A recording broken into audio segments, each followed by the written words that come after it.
Hello there, ladies and gentlemen. My name is gzduel, and contrary to my last video, I'm actually going to show you guys how to make calculated risks, what I think, when I think you should overextend, and when I think you shouldn't overextend. So I really like this duel because I'm facing my opponent who's playing some Hieratics, and this is a very similar playstyle to, Karakuri's Mecha Beast, because, they also try to swarm the field, try to control the field, but he's going to make some questionable moves, and I'm going to make the calculated one, and eventually you'll see which side gets the better of the other. So we're gonna play it out. My opponent decides to go first.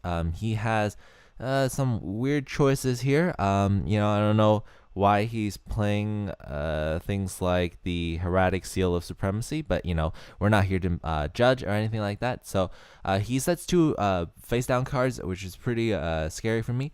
And I summon out this and I start going off. The reason why I start going off is this. He's playing a Hieratic deck.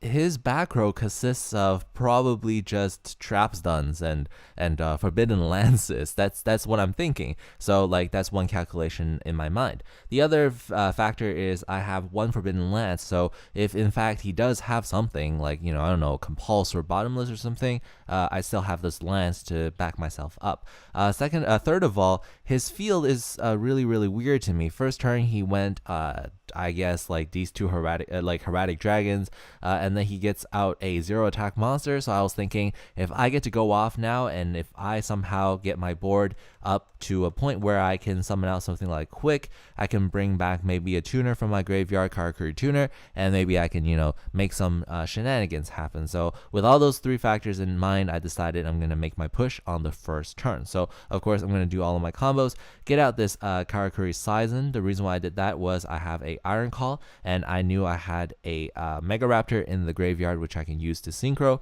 into the Burrito. The reason why I went to Burrito instead of going into something else, Stardust Dragon at this point, is because I feel like if he didn't stop my summons right now, it wouldn't be anything that triggers off summon. Now, this is really cool because I summon out my Quick. I summon it out intentionally in defense position because I wanted to use my my Beret's effect in order to turn my Quick into attack mode, and changing this battle position allows me to draw a card with Burrito. It's a pretty OP effect. Now I draw into Mystical Space Typhoon, which gives me that much more confidence, because what I was thinking is, the only thing I'm afraid of is a Mirror Force. He has two back row, and I just drew into another Mystical Space Typhoon, so it will really cut down my risk by half. That's why I decided I'm just gonna blind MST right now. I don't advise blind MST except for when you're trying to minimize the risk even further. So unfortunately for him, I hit the trade-in, so that's cool. I'm going to attack with my Quick first. The reason why I'm not scared to overextend, the proper way to overextend is if you have backup to protect it, and I feel like I have sufficient protection. Once I get rid of his field, I'm going to go into a Stardust Dragon, which is right here, to have blanket protection. In addition, I will protect the Stardust with these two cards, with Forbidden Lance and with the Book of Moon. And in addition to that, I'm going to even set my Dark Hole, because I probably won't be able to use it with all these monsters and the board control. So I'd rather set it as a bluff. So yeah, I'm going to do some damage right here.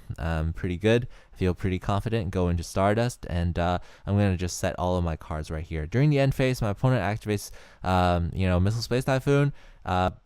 Okay, so one thing about this is if he didn't use it on his end phase, if he just used it during his turn, that would have been better. I think it would have diverted my Stardust, but he did target this Dark Hole, which I set. So even on his turn, if he decides to hit the Dark Hole, I'll just let it go. That's why you set bluffs, because there's always that opportunity, that chance that your opponent's not going to hit the right cards. So of course I'm going to let this one negate this one, because he activated during my end phase, and just at the end of the turn I'm going to get my Stardust back. So that's nothing to worry about on my part. My opponent's probably just going to surrender right here, if I remember correctly. Yep, he draws into nothing, and he's just going to surrender. So I hope you guys see what I mean by when you're overextending. the proper way to overextend and taking calculated risks. It's no point to overextend like he did with the Hieratic Dragon as well as the Wattail Dragon if you don't have any protection to back it up. It also helps if you know your opponent's deck's playstyle. Like I knew he was playing Hieratic Dragon, so he probably didn't have anything substantive as the back row, probably just back row hate, which I kind of nailed. So I hope you guys enjoyed this duel. Nonetheless, this is Gary GZ Duels signing out.